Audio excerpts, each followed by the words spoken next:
Hello lovelies, I wanted to go ahead and make this little video and hopefully it'll be short and sweet. I am a little bit sick, so please don't be worried about my voice. It sounds like this because I'm sick, so yeah. So I wanted to go ahead and for the holidays give the gift of my hair to a child in need. And so I have decided to donate my hair to children with hair loss. So I thought that I would make a video of kind of my process of giving the hair as well as my before and after.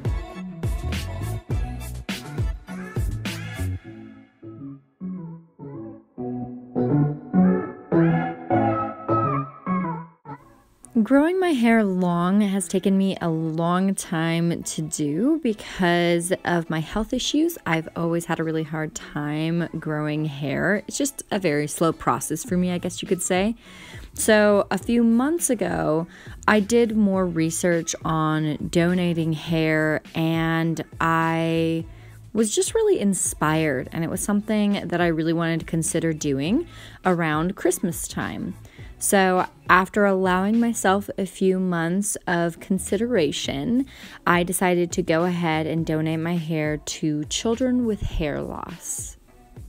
Once I had decided to donate my hair, I got to work. Now, you can absolutely do this step at a salon, but I decided to go ahead and do this at home so that one, I could ensure that the measurements were correct, and two, so that I could go ahead and videotape my experience. So I sectioned off each piece of hair based on length. I did have a shorter piece in the front, which is why I didn't go ahead and just do 5 sections like they recommend.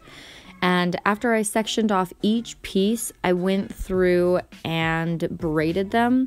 The only reason I braided them is because I think that it seems to keep it a little bit more organized and the hair doesn't really get tangled after you've cut it off or anything of that nature. So I figured it would be easier to deal with, and that is why I went ahead and did braids personally. Now, if you're not used to cutting your hair, or you don't have shears at home, or you're scared that you're just going to butcher your hair, then I recommend getting this done by a professional. But since I knew what kind of haircut I wanted to get, I went ahead and did the cuts myself. Just doing rubber band to rubber band. The front one is the shortest. It's 8 inches. These ones that are on either side of the front one are about 8 3/4 to 9 inches. They're 12 inches or more on those back ones. Now, of course, you can actually do this step at a salon. There are no salons near me that partner with this organization, so I decided to do the cutting part at home, and then I will go into a professional salon to have my hair fixed up and whatnot, since I am not a professional.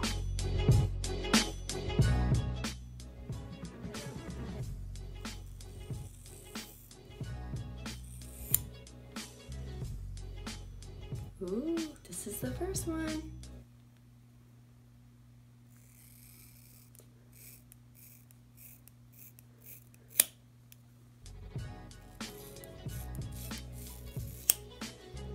Definitely the weirdest sensation. I feel like I'm like a little kid again that's just like found their mom's scissors and is just going to town on themselves.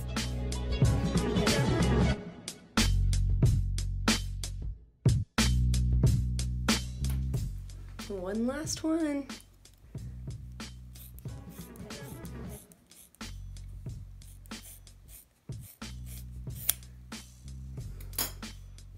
Here it is. You can see the little stubbies. There they all are. So this is going to go and become a wig for a child who can't grow hair themselves, and I am so excited. I'm like, oh my goodness, I've never done this before, but I'm like, this is going to bless someone, and that is amazing feeling.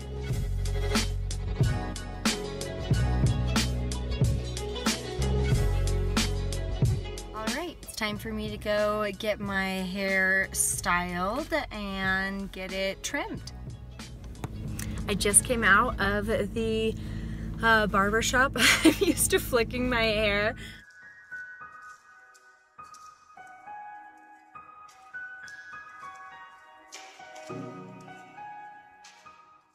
I went to a local barbershop to get my hair more trimmed and make sure that everything was, you know, the same length and that it wasn't all wonky and whatnot. So that was my main reason for going to the barbershop, was to do that since I had cut the hair myself at my house. After I cut off the hair, I went ahead and put the braids in a Ziploc bag, which every donation that I've seen requires you to put the hair in a Ziploc bag.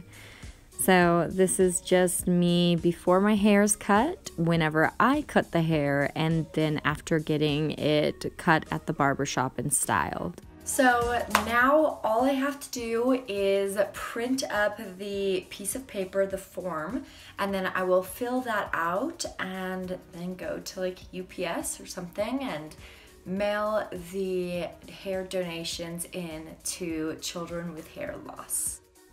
Personally, I don't have a printer, so I went to my local library and had it printed in color for about 50 cents. And the top part of the page is really more of your personal information. The bottom part is if you want to add more money or order one of their t-shirts, anything of that nature. I had an extra box that I thought I would go ahead and use. If you go to like UPS, it's cheaper to use their like bag kind of shipment. However, I just had the box, so I decided to utilize that, and it was almost $12. To recap, let's go over the 5 steps to donating your hair to pretty much any organization, including Children with Hair Loss, which is the one that I chose to donate to. I will just say the one difference that you need to look up if you're thinking of donating to a specific group like Children with Hair Loss or Wigs for Kids, all of those you want to go ahead and see what their minimum length requirements are. And that length is not including the little like stub above the, you know, rubber bands or like split ends and things like that. They don't count those within the length. Without further ado, let's look at those 5 steps.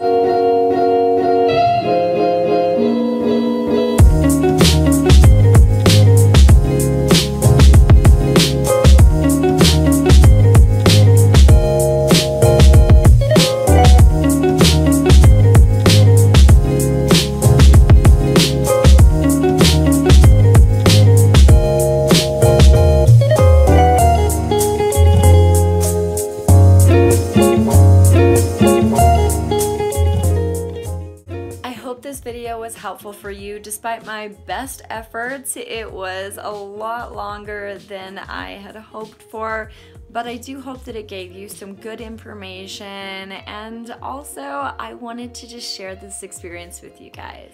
I am looking forward to the videos I have coming up within this new year, and I will see you soon. Bye.